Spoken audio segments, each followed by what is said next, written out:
Welcome to Tales with Meaning, where we delve into stories that resonate with real-life experiences and offer profound lessons.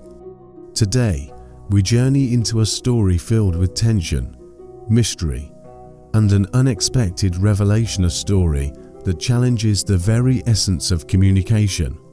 When Jack, a young and ambitious marketing executive, receives an urgent call from a high-profile client, he thinks it's just another routine meeting. But as the conversation unfolds, Jack finds himself in a situation that tests not only his professional skills, but also his ability to truly listen. What starts as a simple discussion about a product launch spirals into a series of events that could make or break his career. Is Jack's quick wit enough to navigate through the storm? Or will his inability to listen lead him to disaster? Stay tuned, as this gripping story unravels a truth we often overlook. Sometimes, listening is as important as speaking. Jack Thompson was known in the office as the idea guy. At 28, he had already climbed the ranks faster than many of his peers, his innovative pitches and charismatic presentations earning him a reputation as one of the brightest stars in the marketing world. However, despite his talent, there was something about Jack that his colleagues often whispered about when he wasn't around. He had a tendency to dominate conversations, often cutting people off mid-sentence to inject his own ideas, assuming he knew what they were going to say. One Tuesday afternoon, Jack was wrapping up a meeting when his phone buzzed with a call from Rebecca Green, the CEO of a major tech company that his firm had been courting for months. Jack had been eagerly anticipating this moment. If he could land this client, it would be the crowning achievement of his career. He quickly excused himself from the meeting and took the call in his office. "Jack, I need you to come down to our headquarters right away. We're facing a major issue with the product launch." Rebecca's voice was tense, the kind of tone that left no room for delay. Within the hour, Jack was driving across town, his mind racing with possible solutions to whatever problem had arisen. As he entered the sleek, glass-walled office building, he was greeted by Rebecca's assistant and led to a conference room where the CEO and several of her top executives were gathered. The atmosphere was thick with anxiety. Rebecca didn't waste time on pleasantries. "Jack, we've hit a snag. Our latest product, the Quantum Pad, has been experiencing significant issues during beta testing. It's lagging, freezing, and in some cases, completely crashing. We're just a week away from the launch, and this could be a disaster." Jack's mind immediately went into overdrive. "All right, let's focus on the messaging," he said, pulling out his notebook. "We can spin this, maybe highlight a feature of the product that's functioning well, or..." Rebecca held up a hand, cutting him off. "Jack, this isn't about messaging. We need to understand what's causing these issues. Our engineers are working on it, but we also need a contingency plan if the problems aren't resolved in time." Jack nodded, but his mind was already on how to salvage the marketing campaign.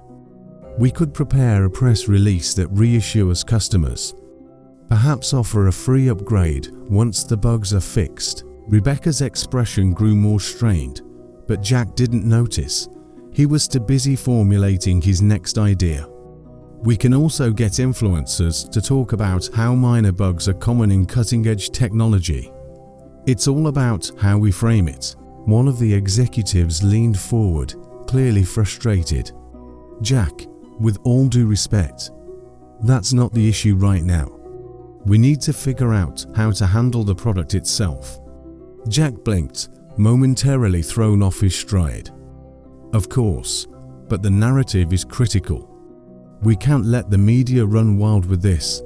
We need to control the story." Rebecca exchanged a glance with the others in the room. The silence that followed was heavy, almost suffocating. Finally, she spoke, her voice sharp, "Jack, you're not listening. We're not here to discuss marketing strategies. We need a plan for the product, whether that's delaying the launch, recalling units, or something else entirely. This is about the integrity of what we're offering, not how we present it." The words hit Jack like a bucket of cold water. For the first time, he realized he had been so focused on speaking, on impressing them with his quick thinking, that he hadn't actually heard what they were saying. The truth was, he had no idea how to solve the problem at hand because he hadn't taken the time to fully understand it. Feeling the weight of his misstep, Jack took a deep breath and forced himself to slow down. "I'm sorry," he said, his voice quieter now. "You're right. Let's go back to the beginning. Can you walk me through the technical issues in detail? I need to understand exactly what's happening before I can offer any real help." The tension in the room eased slightly as Rebecca began explaining the problems, this time with Jack listening intently, asking clarifying questions and taking careful notes. For the first time that day, he wasn't thinking about his next move. He was fully engaged in the conversation, absorbing every word.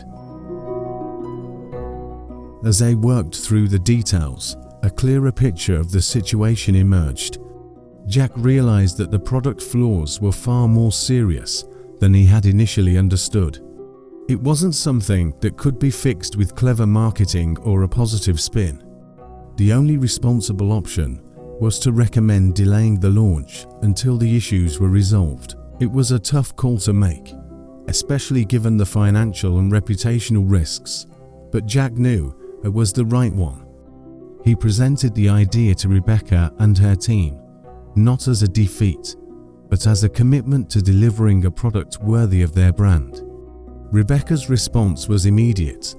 "This is exactly what we needed, Jack. Thank you for really hearing us out." In the end, the launch was delayed by a month, giving the engineers time to fix the issues and ensuring that the QuantumPod would enter the market as a stable, high-quality product. The delay was met with some initial backlash, but the company's transparent communication and dedication to quality won them respect from customers and industry insiders alike. As for Jack, the experience left a deep impression. He realized that his greatest strength as a communicator wasn't just his ability to speak persuasively, but his willingness to listen, to truly understand the needs and concerns of others before offering a solution. It was a lesson that would serve him well in the years to come, not just in his career, but in every aspect of his life. Thank you for joining us on Tales with Meaning. Jack's story is a powerful reminder that in both our personal and professional lives, listening can be just as important, if not more so, than speaking. We often get caught up in trying to make our voices heard, but true communication happens when we take the time to understand others. The next time you find yourself in a conversation, remember that listening could make all the difference. If you enjoyed this story, please subscribe and stay tuned for more real-life tales that inspire.